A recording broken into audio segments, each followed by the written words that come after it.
morning, Colorado. Welcome to Tuesday edition of Local Biz Buzz.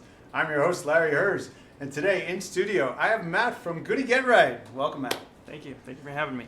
So this is another one of these things I saw on Instagram. I'm like, oh my God, look at that bread. I've got to meet this guy. I've got to get him into the studio, so I DM'd him. And I was trying to understand, like, Getright, and then it also says plant nursery, and I was very confused. And I'm sure other people are, so he's going to explain the name Getright, how he does breads and plants. Go for it, Matt. Explain it all right now. So we'll start off with the Getright name. Basically, in my young 20s, going through some interesting times in life, but basically I had developed an alter ego named Getright. And this guy was a superhero character that lived in a comic book type strip setting with his dog, which is tattooed right here. But anyways, those two got through the end of the world kind of things together, and through that it kind of led me to making better decisions in life, better choices, leading me down a path that I thought was fruitful. So that name stuck with me just throughout everything I've done. Do your friends call you Getright? No, it's more of just like a... So I used to have a rap group as well back when I was 19. This guy's all over the place. So at that point, that was who was part of the singing as well. But Getright is the author pen name. Wrote a book after traveling across the country on a bicycle when I was 24. But anyways, all of that, I was cooking and farming along the way. And so through that, I developed a good love for food, especially like cafe fare. So riding across the country rather, and then working at farms. Most of the time, this is kind of the stuff I'm eating. It's like peasant food, easy to travel, really cheap. And most of the time it's crappy, but occasionally you get really nice things. And those little moments kind of stick with you for a really long time. So for me, it was like a really good cup of coffee, a really good pastry, and maybe some good bread. And so along those ways, it kind of made me want to do more of that in my life. And you were cooking in different restaurants around this town, right? Yeah, so cooking in different restaurants around Denver, Washington State, and San Francisco, and then moved back here about 2 years ago and came back and started working at Uncle Ramen. And then after that, during the pandemic, I just decided it was a good time to pivot and kind of start my own dream, which was to own a cafe, and the love of plants and farming still kept with me, so I decided to run a plant nursery as well to kind of help with the food sales during this time. Have you heard of Happy Cones? I haven't. You're going to have to meet Hap from Happy Cones. You two would get along great. He, not to get off topic, but his goal in life was to be on all 8 continents work on all 8 continents before the age of 30. Yeah. Sounds like something you would do. Yeah, I mean, if the resources were there, I would love to. I mean, and he wrote a book about it. Nice. Yeah, it's a great book. Yeah. Great guy. All right, let's talk about what breads you brought today. Yeah. So yeah, we'll start over on this side. We've got our baguettes. So there's a few different styles of baguettes that you can make. Some are just straight up made with active dry yeast. Those are the quickest ones. Usually have the thinnest crust, a little bit more aerated. And then there's some made with what's called a poolish, which is active dry yeast, but fermented in flour and water overnight to just develop a little bit more aromatics to the dough. And then there's this batch, which is just a little bit more easy for me to maintain at the moment, which is just 100% traditional natural levain or natural yeast. So technically it's a sourdough starter, but there shouldn't be any acidity to the bread just because it's a quick fermentation, just enough to kind of give it a rise in the oven, but also enough to give it a nice caramelization on the exterior. As the yeast starts to break down the carbohydrates or the starch, it activates the sugar, which gives it that nice caramelized color up top. So we've got our baguettes. Okay. And then we'll walk along this way. Then we've got our focaccia. The focaccia is also naturally leavened.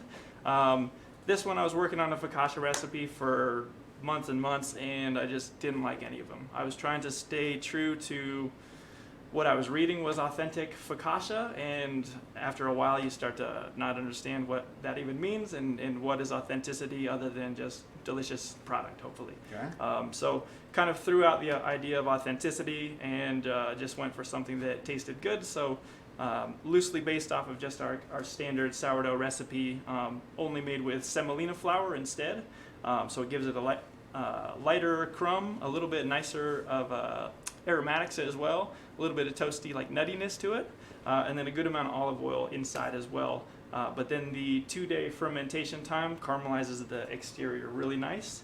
And then with the way we bake it, you get this nice crispy top layer, and then a really spongy, gooey inside. So and nothing, no flavor, no rosemary, nothing crazy on it, right? Yeah, no. I'd let people, for the most part, kind of flavor their own. So this is great for like ripping and dipping in cheeses or adding salamis, cheeses, things like that. So that's kind of what the accoutrement around are for. Okay. And then we'll go to our standard.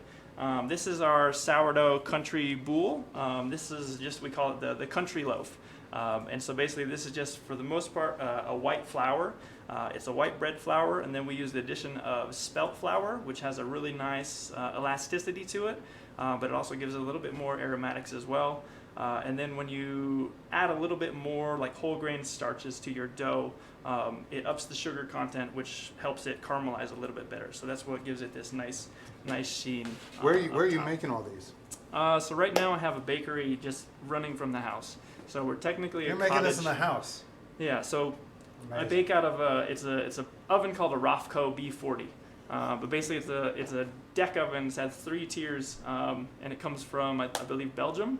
And right now I'm able to kind of produce decent products with what I'm doing. But through the cottage bakery or cottage licensing, basically I can sell baked goods from the home. So I do farmers markets and I do deliveries right now. Okay. So a lot of times people are ordering online, and then I do Wednesday, Thursday deliveries at the moment throughout Denver, and then Friday, Saturdays are my market days. Well, since you touched on it, let's say you said you can order online. Yeah. What's the website? So the website is going to be goodygetright.com. And then what farmers markets? The farmers markets right now, we are at Penn Street Market, which is 95 South Pennsylvania, otherwise in front of Uncle West Wash Park and Carmine's. Anybody ever heard of Carmine's? If you look up those 2 restaurants, you're going to find it. We're there every Saturday, 8 to 2. There's a lot of really good makers, and there's only like one of each type of vendor as well. So you're not going to get overlapped with like, there's a bread guy. Should I have his lettuce or should I have his lettuce? It's one thing. There's a pasta next to a really good sauce person. They do pickles. They do everything. So you can kind of walk away with one of everything, be really happy, and consider it a day.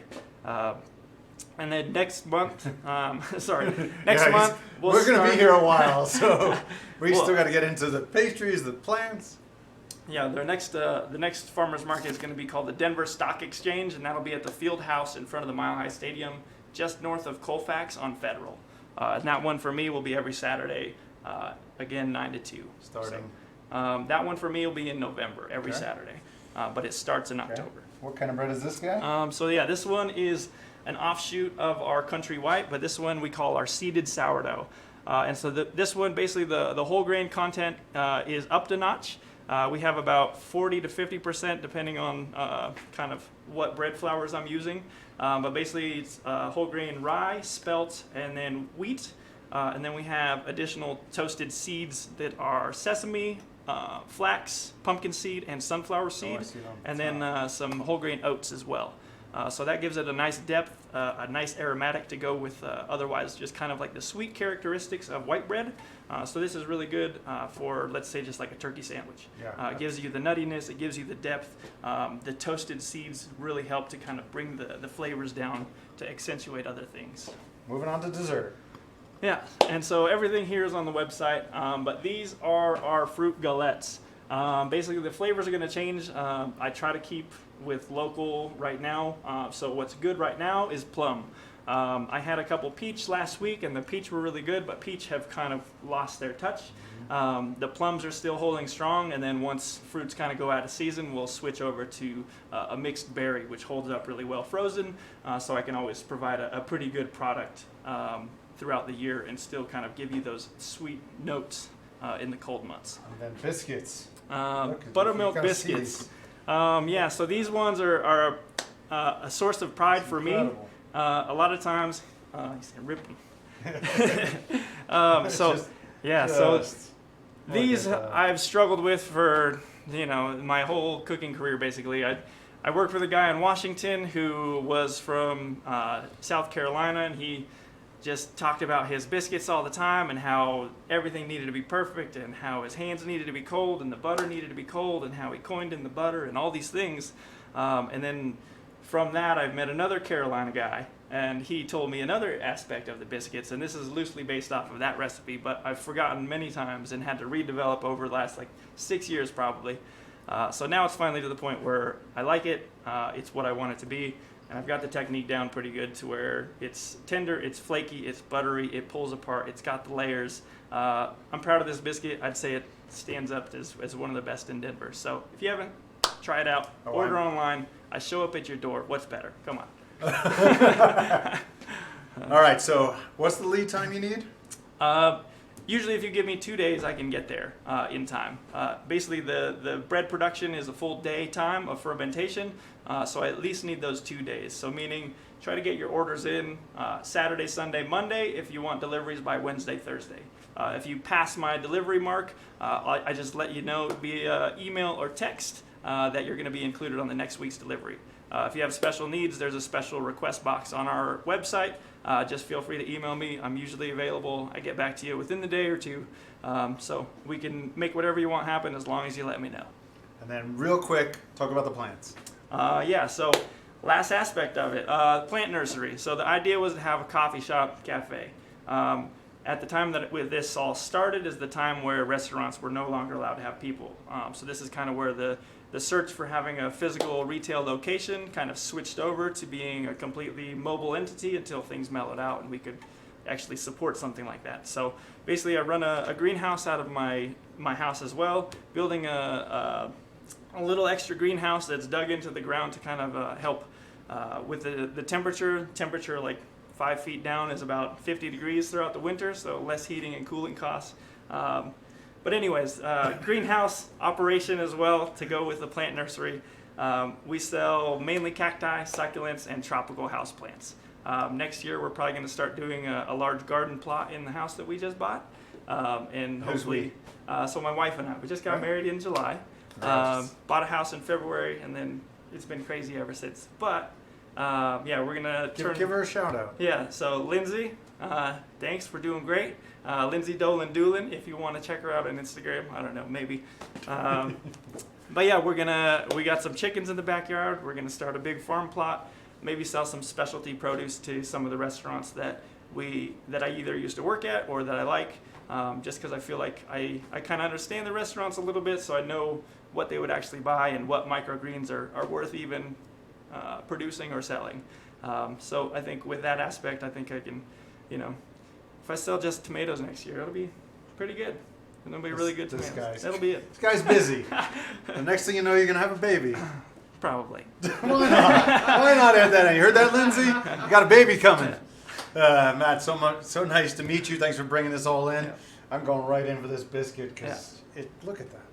I don't even know how you do that. How you do those? Do you build it one layer at a time? Yeah, so it's laminated. So it's same as like croissants, things like that. The cold butter and flours, and then you just continuously layer. So, we'll see you today at 11:30 for What's for Lunch. We have Dos Santos. Let's eat. Oh my God.